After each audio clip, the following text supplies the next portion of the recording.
Welcome. This is Pestily and welcome to the Pews, the one-stop shop for all your Tarkov community news and your community highlights. So let's crack straight into it. This week in Tarkov, we've had a few tweets from Battlestate Games stating that the patch 10.2 and 10.5 is going to be coming out soon and very soon. 10.2 is meant to have some memory fixes and stuff like that, and that's very soon. And then obviously 10.5 is going to be coming after that. However, it's still been a week after that post and there's still no 10.2. So as we know, the definition of soon TM, whatever, but that's been what's happening. Also, Battlestate Games said they're going to include an AR-15 civilian rifle to patch 0.11, and they're fairly confident it's going to be available in that patch. However, it's going to be a Russian-made AR-15. So that's all I have for news-wise. Now moving over to community highlights. I've now actually decided from now on, I'm going to decide who has the best clip each week and then contact that person in order to interview them. I've done this decision purely for the fact that it's going to give opportunity for all streamers, no matter what size community base they have, to get an opportunity to get interviewed. So without further ado, let's crack into some highlights. Roll clips. Get him! Get him! Get him! Oh, he just got fucking flashed. Oh, I ran out of ammo! I gotta reload. He's hurt. He has an Alton. He had an Alton on. I'm still alive! Me too. Me too. You got that. Alright. I'm dead. Oh, I've only got one more mag!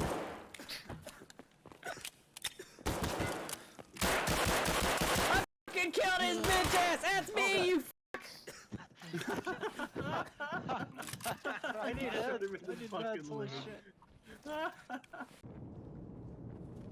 Could you not? Holy shit! Here. By the warehouse.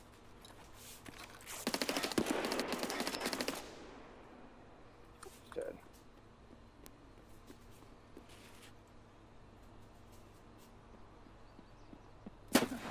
Oh god.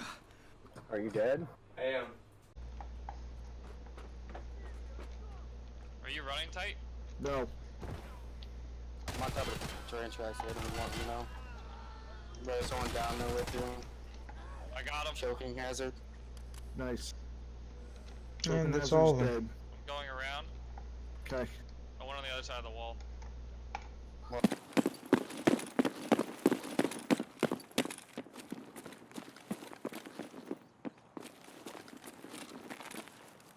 The door's open. There's 2 men at the back. He killed! Dude, I've got to show you this. Are you dead? Yes. He's at the back.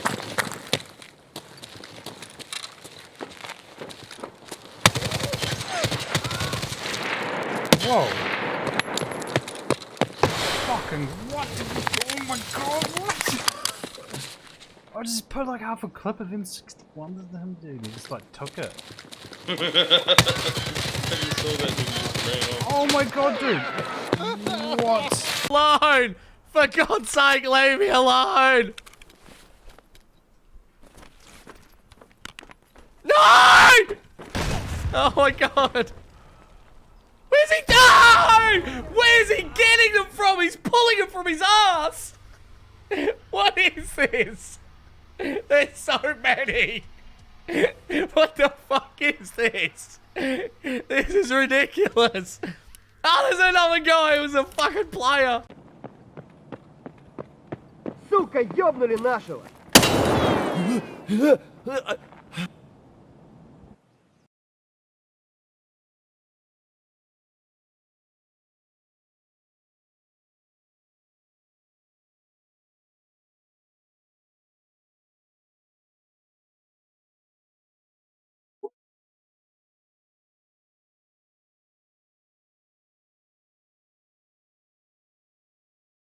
What?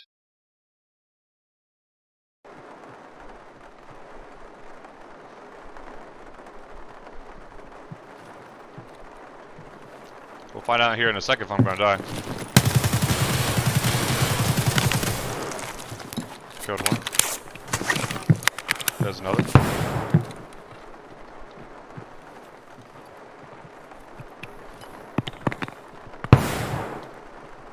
Who's a flash? Stop.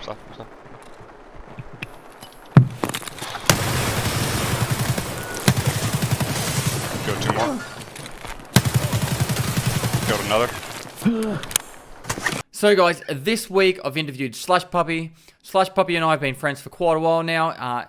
He's in the same stream team as me, and he was actually the first person I did my first Mad Minute in the very first episode of the season 2 of the Pews. So without further ado, let's crack into the interview. Interview. Alright guys, we've got Slushpuppy here. He's been a good friend of mine since pretty much I started streaming. We started talking around February this year. And yeah, so we bounce ideas off each other all the time. He's a member of the team. And so yeah, Slush, feel free to introduce yourself. Hi, I'm Slush. I like playing Tarkov. I'm pretty crude. That's about it. I like beer. So what got you into streaming, Slush? It was actually one of my mates. His channel, I'll give him a plug. Good old JB. He's mates with my wife, and then I met him through my wife, and he started streaming, and I was like, hey, I could do that. Why didn't I think of that first? God damn it! And so I was like, yeah, I'm gonna start doing that. And I played shitloads of CS:GO and PUBG at the time, so I was like, hey, I'm playing video games all night. Maybe someone will want to watch me. Like I've got a bit of the gift of the gab. I know how to talk shit nonstop, so I thought, why not? And so just started up, did my first PUBG, did my first stream. It went for 30 minutes. It was a PUBG game, and I won it as well for 0 viewers. And I was like, yeah, baby. And then, yeah, so all my mates sort of went off PUBG, and PUBG went to 1.0, and I got really bored of it. So I wanted to play Tarkov, and none of my friends wanted to play Tarkov because they were like, oh, it looks like Russian backpack Tetris. And I was like, well, it's awesome. And so I got into that and started streaming shitloads more because I had no friends playing it, and then ended up with people coming into the stream to play with. So I ended up with guys coming in, and some of my longest subs were just guys that I met streaming, and then it just grew. So that's pretty much how. And I think like one of the big drivers was going to PAX and seeing the Twitch partner booth, and I was like, oh, I want to go in there, and I couldn't get in, and my wife's like, oh, you're not a partner. I was like, I'm going to get in there next year, and now I will. So I was a challenge accepted. Do you remember how you found Tarkov? Because I've only remember that someone brought it up somewhere, and I thought, oh, I'll check that out. And I saw it on Twitch. And I was like, I want to stream that on Twitch. Yeah. And that's the reason why I started streaming as well. But yeah. But I don't actually remember who told me or how I found it. Yeah, I think because I follow a lot of gun channels on YouTube. I'm a bit of a gun nut. Like I like shooting and hunting and target shooting. And I think at the time I was really getting into target shooting. And I just brought like heaps of rifles, and I was looking at heaps of rifle reviews. And I think it came up on someone's channel. It might have been maybe Operator Drewski or someone like that. I'm not really sure because he's like Demolition Ranch's brother. And so it might have come through him because I like Demolition Ranch. I think he's a funny guy. And so I think it might have come through him. And I think I ended up seeing the trailer in Factory. And I was like, this is the shit. Like, this is the game. Like, if I have to load a single round into a mag by itself and then check the chamber to make sure there's a thing in there, I was like, this is the realism and pain I need in my life. So that's how I got into it. But I remember I brought it, and I brought the second version up and didn't get accepted into the closed alpha. And then I was like, oh, buy the next one up. And my wife's like, why are you spending $170 on a game? And I'm like, because it's the shit. I haven't even got the full one yet. Yeah. And then I got accepted into it, and I downloaded it, and I played like 4 games on Factory on the US servers. And I was like, this is so laggy. I cannot even play it.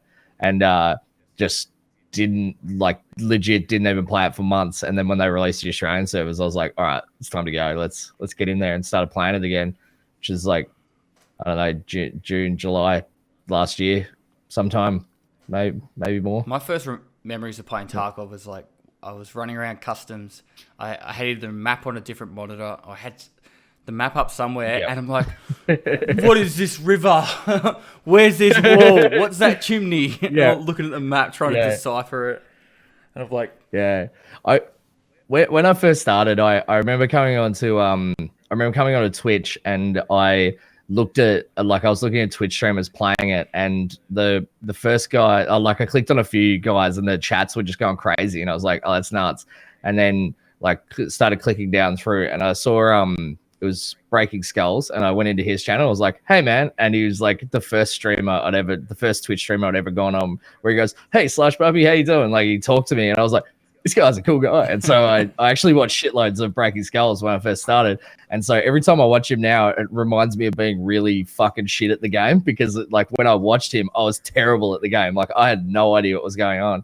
And then, I found my way into different streams, and they started Demolition Man, the New Zealand streamer. I jumped in his stream. He had shit all viewers at the time, who was just first starting, but he knew shitloads about the game. And so he taught me a lot about the game as well. Just watching him and just chatting and asking him question after question after question. He must have got so sick of me, because he was just I just bombarded him with questions nonstop. But yeah, I remember just watching shitloads of tutorials on it, and then running around. I had the maps printed on A3 pieces of paper behind my monitor. I'm up on the wall, blue tacked on there, every single map. And every time they changed, I get really frustrated, and I'd go back to work, and I'd use the color ink in the printer and just spam out these massive maps and then take them home and blue tack them up. And just yeah. And now I know them like the back of my hand. It's crazy. Yeah. I had situations when I first started, and no one knew anything about the game, and I was looking up YouTube videos, and that's where I found Deadly Slob, and I would watch his videos. But I'm a really impatient person, so it's I need to know the information now, right now. And Deadly Slob would have this 15-minute video for a 5-task guide for Prepare. Yeah. And I was just skip. Oh, fuck, we're too far. Go back. Oh, there it is. That's what I need to know. What room? Cool. Yeah. And there was just no information out there. And I was just far out.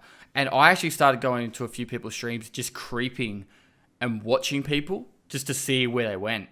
And that's actually how I learned, initially. Kind of like you do with Demo Man, but I didn't ask all the questions. Yeah. I was just all right, so he goes around here. This is where that container is. Cool. And so I kind of just creep that way. And I still suggest to people that way. They come into my stream and they're asking it's a good way to learn. Yeah, and it's a little bit harder now that we're a bit more established, but when I only had 5 to 10 viewers, people would come in and I'd explain everything to them. And I say, go find someone with 5 or 10 viewers. They'll love it if you ask 100 questions about the game. And 100%. Yeah, I still remember one thing that really, because when I first started playing the game, and this just I laughed at myself so much for this, was when I'd go in, I'd have a BlackRock rig on, and then 4 full mags in it and no spare ammo, and I'd run around, and then I'd be oh shit, I'm out of ammo, and then die all the time just as I was running out of ammo. And then I remember watching someone stream, and they had 1 spare mag, and I was how's this guy doing this? He's just one-tapping everyone. And then I watched, and he was dragging the ammo in back when you didn't have to reload it. And I was oh shit, I've been wasting so much money and lives just doing this. Yeah. Taking all these extra mags. It was so funny. I only had my main one on the gun, obviously, and then 1 spare mag. And then I'd have 2 stacks of 60-round ammo. And I'd just shoot it for a mag, quick reload, drag it across, done, good to go. Yeah, that was part of my reloading. I'd hit the R button and then just tab and drag, and it was just so ingrained in me by the time I got to the end of 0.6. It was hilarious. Yeah, and I know when the actual change happened where the mag loading actually got slowed down, everyone was is this actually going to be good? I actually really like it now. Yeah, me too. I think it's really good because before it wasn't, you'd never have a situation where someone ran out of ammo, but now if you go into a really big fight, it is a legit concern. If you're versing a 5-man, you are in the shit. You need to retreat and hide, and you need to reload a mag. I've had situations and one of my best clips was when I killed 3 guys with 1 mag in an AKS. I think that makes me a better player. If you can use 30 rounds with an AKS to kill 3 dudes in Fort Fast, it's I think I'm getting better. It's definitely changed it up. No one would ever take in 6 mags ever. Now it's I've got an RSAS, so I've got all mags, or Yeah. Yeah, I did a VSS run today, and I had a commando with 8 30-round mags in it, and then one in the gun, and it's just like because they're not pliers anymore. I was just like, fuck it, I'll just drop it. It's like I don't give a shit. It's like, wipes coming, who cares? Yeah. But yeah, I do like those subtle things that Tarkov has, the little changes and the way it's improving. What do you think is going to happen with this with the med animations? Do you reckon it's going to really it'll have the same effect as like mag loading, or the first shock where everyone's like, oh, this is shit, or I don't know about this, and it'll be better later? Yeah, I think people will get used to it pretty quickly. But like, I was talking about this to someone the other day, and I was like, look, if you go out and you get into a spray down with someone, say you peek out and you decide to hold the spray on them, and you like, I'm going to win this. You start hitting 1 meds. That's 4 seconds. That's like that's a million years in like 2 guys unloading mags into each other. No, even if you have a 60-round mag in an AK, that 4 seconds that you've just hit on an IFAK is not going to finish by the time you get back around the corner. Like by the time you finish your mag, so it's not really essential, and the healing doesn't apply until the IFAK actually finishes doing its work.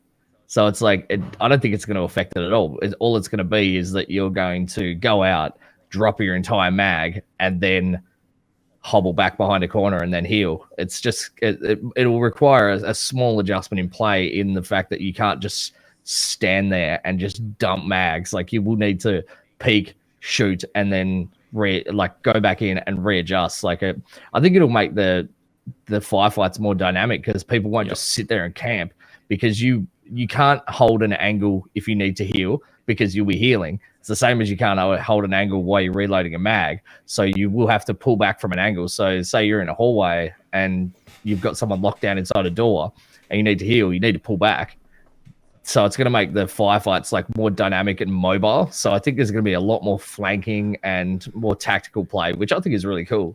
And I totally agree with everything you just said, but also there's going to be situations where you're going to have to decide either push and not heal, or pull back and heal. So like you get shot up, you actually might have a bleed or two and your arm like blacked out and you're like bleeding pretty rapidly. But instead of popping that heal, you actually just go, well, I've got 5 seconds while he's probably healing as well. Instead, I'll push through that 5 seconds and take the crack at it. And risk it for the biscuit, man. Yeah, and I think, I also like you know those moments when there's like, say you're sitting inside a door in dorms or spa and you hear the pin pull on a grenade, you're pushing. Yeah, like the second you hear a tear on a bandage, they're fucked. Like you are gonna charge them down. Like if they are just outside your door trying to pop up a hill, you are gonna charge them down. And I think that's gonna add like another really interesting tactical element to the game. If you can hear other people healing, I think it's gonna be really cool. Like it's gonna take away the arcadiness of just being able to spam heals as you just like sidestepping and spraying. It's gonna add another sort of like, it adds another like dynamic. Say at the moment, like gunfighting is grenades and shooting. Like that's your pawn and your rook. It's adding a bishop to the game. Yeah. It's another move in your arsenal. Or like one thing that like I really want them to have is the ability to cancel the animations so that I can fake people out with it as well. Like in in CS:GO, hey, you fake people out with reloads in CS:GO. So you hit a reload and then change your gun. You can't hear people changing their gun. So you hit reload and then change your gun really quick and then you're ready to go again. So you can fake people out with like fake reloads or fake bomb defusals. Yeah. No, actually, I think it'd be pretty cool. You don't want it too loud though. No, in Tarkov you'll hear across the map. But I think that's the kind of thing that I want to see with it is that kind of stuff. I think the one thing it might, I think it's going to bring in the bandage a lot more. Maybe the the combat bandage, the one that takes like one and a half seconds. That might be used a lot more, but I think it's going to almost kill the Grizzly to the point where you won't use it ever. I think Grizzlies they're already on that point. Like that, the Alpha Rig, they've put that slot in now that you can use it. But because it's such a long heal, I don't see anyone ever using it. Yeah. The only way I can see the Grizzly becoming part of the meta is if becomes like the IFAK gets a maximum amount of health or something like that. So say a Salua is a bigger item, takes longer to use. Say the Salua can heal 30 health max. So if your chest is on 10 health, it can only heal 30, but a Grizzly is a guaranteed full heal on a limb. That's the only way I can see the Grizzly being back in the meta again. Yeah. Otherwise, it's pointless. It's just, what, 12,000 rubles sitting there. Yeah. Or if it gets the ability to fix a black limb or something like that, then I'd have one in my case every single time. Even if I had an alpha container, I'd carry one in my case. Yeah. Yeah. All right, man. We should probably crack into the Mad Minute. We've already been talking a little while. Cool. If you can. You know what? I didn't do it. Didn't get my watch. All right. You ready to go? Yep. Cool. And the timer starts now. Favorite fruit? Banana. Least favorite map? Woods. How old are you? 29. What's the best gun in EFT? Probably the VSS. Worst gun in EFT? The PM for sure. Your favorite sport? Probably CSGO. Longest stream? Esports. 24 hours, but they'll get angry at me if I say that. So 23 hours, 58 minutes. iPhone or Samsung? Google Pixel every time. What's the most PMC kills you've got in a raid? 8. Your favorite food? Probably lasagna. What's your favorite pistol? Probably the shrimp. Bear or USEC? USEC. Cowboy hat or cowboy helmet? Cowboy helmet. And go on. Cat or dog? Cat. And time. Yeah. I don't think anyone's gonna really say cowboy hat. I don't know. No. Anton's created quite a meme with that, hasn't he? All right, dude. Thanks very much for that. Do you have anyone you want to shout out to? Any mods, friends, cousins, sisters, brothers? Oh yeah. Sorry, man. Fuck that up. Yeah. I want to give a shout out to all my mod team because they're excellent. All the new guys that have just joined the mod team as well. You guys have been going awesome, and thank you so much for all the input you give to me. I want to give a shout out to you, Pest, because you're awesome, and all the stuff that you do for the Tarkov community is wicked, and for doing this kind of stuff is really cool for small streamers as well. And to the EFT developers, thanks for making an awesome game that's made my dreams come true of playing video games. And my wife for being super supportive and cooking me dinner every night and feeding me and not quite bathing me, but I wish she would. That'd be awesome. All right, dude. Thanks heaps for your time, man. And yeah, I'll see you around. Cool. Thanks, Slush, for that interview. Guys, I'd really appreciate it if you go down to the links below, follow him on his Twitter, Twitch, YouTube, and Instagram. Sure, you'll really appreciate it. Go check out. He does some really good content out there. Also, with all the clips from this week's episode, I'd really appreciate if you guys check out the ones that you actually enjoyed. Go check them out on Twitch. Give them a follow. Each one of these creators put out a lot of work to play on Twitch every day or most days of the week, and so I try and give back to the community as much as I can, and the way you guys can help out is go give them a follow and go say good day to them sometimes. So guys, that's it for this episode of The Pews. I hope you enjoyed it. I'm on the edge of my seat with you guys, hoping that this wipe and these new patches are going to be out soon. However, it is a slow process of development, and we understand this, so let's just have to wait and see. Lastly, guys, if you like this video, give it a thumbs up, subscribe for future content. I stream on Twitch 6 days a week. Go to give me a follow down on my link below. If you also want to support my YouTube, I've now got a Patreon and a merchandise site. The links are down below for that. All the proceeds really do help me in continuing on this channel. And finally, I'll see you next time.